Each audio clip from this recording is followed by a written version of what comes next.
Good morning, it's Devorah. It's InStory Live and Thursday morning inside. It's kind of rainy-ish outside, but beautiful and cool and spring. And I walked outside because our cat Hector likes me. Walked outside. I walked outside and I could feel that sense of just being outside, being expanded, breathing myself bigger. And that's one of the steps in the process that I do and teach, as I say, breathe yourself bigger. It's very easy to get very contracted or constricted as you move through your life. And yesterday I talked a lot about the process of pause, notice, and shift. Hi, Kay. Kay is part of my InStory leadership team and a great inspiration. So that little step that's in the guided process of breathe yourself bigger is so wonderful. And sometimes I notice it in surprise moments. Like I just walk outside, Paulette, so nice to see you. So I walked outside, have this funny ritual now where our cat Hector, who's, famous on Facebook now, likes to walk outside and wants me to walk out with him. And I actually kind of love this because it gets me to walk outside at a moment in my morning where I normally don't. Hey. And when I did that this morning, I just went, and I just had this feeling of just breathing myself bigger out of things. One of my daughters isn't feeling well. And, it's like easy for me to breathe their worry into my being. But here's the thing I've been thinking about is how do you not breathe someone else's stress or worry or illness or whatever they're going through? How do you not breathe it into your being?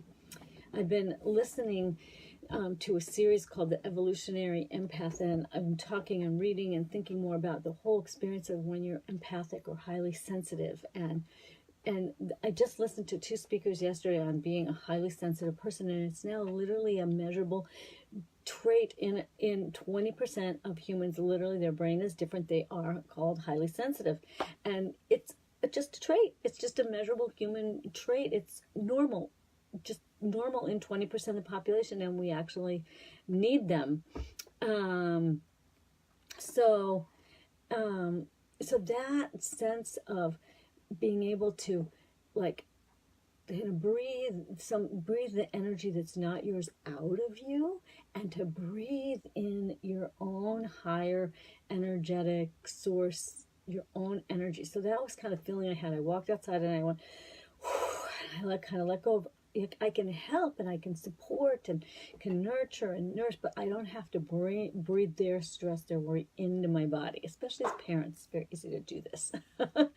And so I breathed myself bigger and breathed that out. So I want you to pay attention.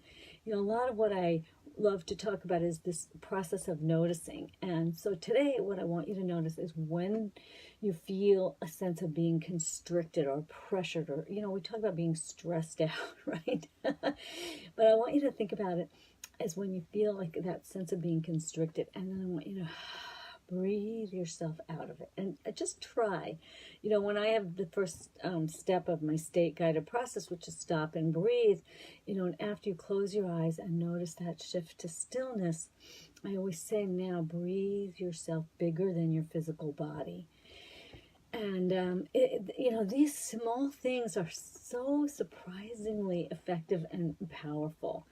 And the whole concept that I talked about this yesterday too, of being able to shift out of one state into another, we're becoming better at this. We're becoming more conscious of how to shift energy and how to make a difference.